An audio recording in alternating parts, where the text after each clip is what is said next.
ನಮಸ್ಕಾರ. ನಾನು ಕೃಷಿ ಸಖಿ ಅಂತ ಕನಕಪುರ ದೊಡ್ಡಮುದ್ವಾಡಿ ಗ್ರಾಮ ಪಂಚಾಯತಿಯಿಂದ ಕೃಷಿ ಸಖಿಯಾಗಿ 4 ವರ್ಷದಿಂದ ವರ್ಕ್ ಮಾಡ್ತಾ ಇದ್ದೀನಿ.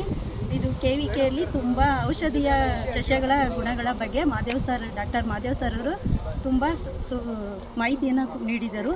ಮತ್ತು ತೆಂಗು ಅಡಕೆ ಬೆಳೆಗಳ ಮಧ್ಯೆ ರೈತರಿಗೆ ಯಾವ ಥರ ಬೆಳೆಗಳನ್ನ ಅಳವಡಿಸ್ಕೋಬೇಕು ಅನ್ನೋದನ್ನ ತುಂಬ ಎಳೆಯಾಗಿ ಮಾಹಿತಿಯನ್ನು ನೀಡಿದರು. ಅದ್ರ ಜೊತೆಗೆ ಔಷಧೀಯ ಗುಣಗಳು ಹಿತ್ತಲಲ್ಲಿ ಮದ್ದುಗಳನ್ನು ನಾವು ಯಾವ ಥರ ತೊಗೋಬೇಕು ಅನ್ನೋದು, ಅದು ಹೆಣ್ಣು ಮಕ್ಕಳಿಗೆ ತುಂಬಾ ಶುಗರು ಮತ್ತು ಕಿಡ್ನಿ ಸ್ಟೋನ್ಗೆ ಪ್ರತಿಯೊಂದು ಔಷಧಿಗಳ ಬಗ್ಗೆ ನೇರವಾಗಿ ಸಂಕ್ಷಿಪ್ತವಾಗಿ ವಿವರಣೆಯನ್ನು ನೀಡಿದರು. ನನಗೆ ತುಂಬ ಸಂತೋಷ ಆಯಿತು.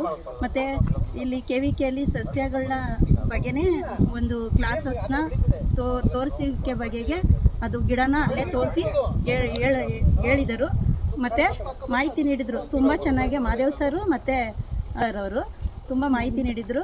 ತುಂಬ ಧನ್ಯವಾದಗಳು ಅವರಿಗೆ. ಮತ್ತೆ ಎಲ್ಲರೂ ಇದೇ ತರಬೇತಿಗೆ KVKಗೆ ಬಂದು ತರಬೇತಿಯನ್ನು ಪಡೆದುಕೊಳ್ಳಬೇಕೆಂದು ಎಲ್ಲರಲ್ಲೂ ವಿನಂತಿಸಿಕೊಳ್ಳುತ್ತೇನೆ.